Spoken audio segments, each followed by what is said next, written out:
15 février 2009, expérience 142, protection. Donc depuis mon gros contre-coup, j'étais tellement en défense que je passais mon temps à fermer et à vérifier tous les accès énergétiques. Vraiment bien stressé. Quand les maîtres sont arrivés, ils m'ont dit que pendant tout le processus de transformation, je serais protégée et quand ils auront fini, je n'aurai plus besoin d'aucune protection. Donc je pouvais déstresser, même si je garantis qu'ils y sont allés mollo au début pour me toucher tellement mes réactions de peur étaient disproportionnées. En fait, j'avais tellement peur de toutes les énergies qui ressemblaient de près ou de loin à celles du démon que je passais mon temps à sursauter et à paniquer. Et en fait, eux revêtent tous les aspects suivant les endroits et la nature du travail qu'ils doivent effectuer. Donc par moments, leur énergie devient de même nature que celle des démons. À la fin, ils en ont eu un peu marre et ils ont carrément appelé un démon pour qu'il se mette en face de moi. Là, alors que franchement j'étais pris de tremblements incontrôlables, ils m'ont dit de lui parler comme si c'était un ange. Bon, ben alors j'ai discuté avec le démon, une démone plutôt assez sympathique au demeurant. Quand je lui ai demandé si elle souhaitait squatter mon corps, question qu'ils m'ont dit de lui poser parce que j'avoue que ça ne m'aurait pas effleuré à ce moment, elle m'a répondu « Ça va pas, non? Avec la horde de maîtres zen que tu te trimbales, tu veux que je m'ennuie à mourir ?» Et elle est partie sans autre forme de procès. Forcément, c'était un démon de colère, alors avec des maîtres pour m'enseigner, elle n'avait pas envie de s'emmerder. Mais bon, il n'empêche qu'il a fallu plusieurs jours de transformation à m'enlever les peurs pour que je finisse par comprendre la chose suivante.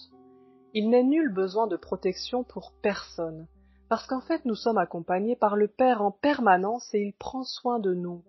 Si sa présence se détournait un instant de nous, les forces démesurées qui nous composent nous disloqueraient en un instant.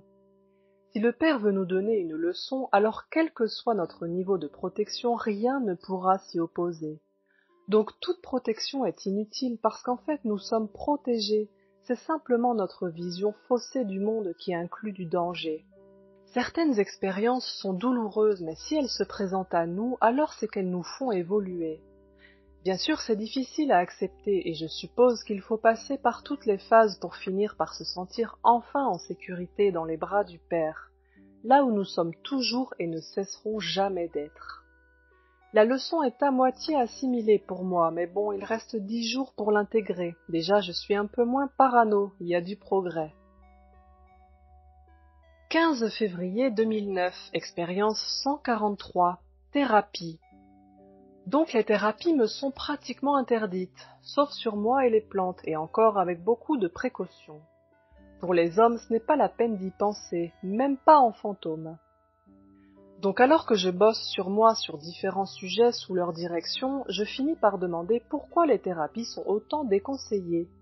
Là, ils m'envoient une réponse sous forme de vision instantanée avec toutes les explications. J'essaie de traduire. En fait, ils me montrent une classe de CP en pleine interrogation écrite. Les enfants sont en train de faire des additions élémentaires et ont des réactions variées. Certains sourient et font leurs devoirs, d'autres sont perplexes et ne savent pas quoi faire. D'autres encore sont en larmes devant la feuille et n'y arrivent pas. Je rentre dans la classe.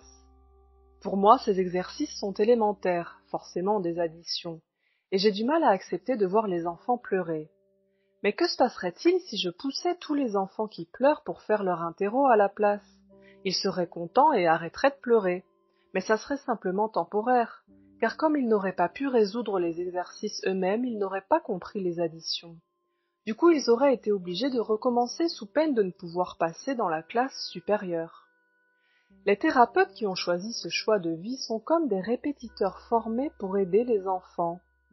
Ils savent là où ils peuvent intervenir pour donner un coup de pouce, rappeler une règle précise qui va permettre de provoquer le déclic, ou quand il ne faut simplement rien faire et laisser l'autre avancer seul. C'est un choix de vie particulier et ils sont guidés pour procéder de manière juste au moment juste.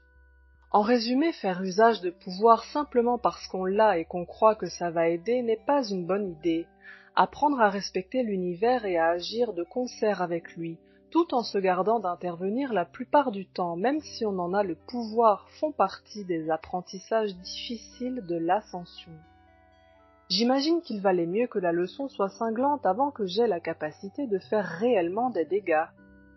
Quand je vois comment le monde m'est apparu par les yeux des maîtres, je vois à quel point on peut gâcher ce qui, pour les esprits divins, est une fête collective au final.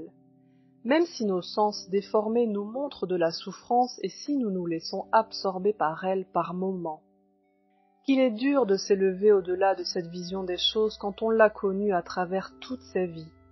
Mais bon, mes maîtres sont confiants, même si j'avoue que par moments je doute.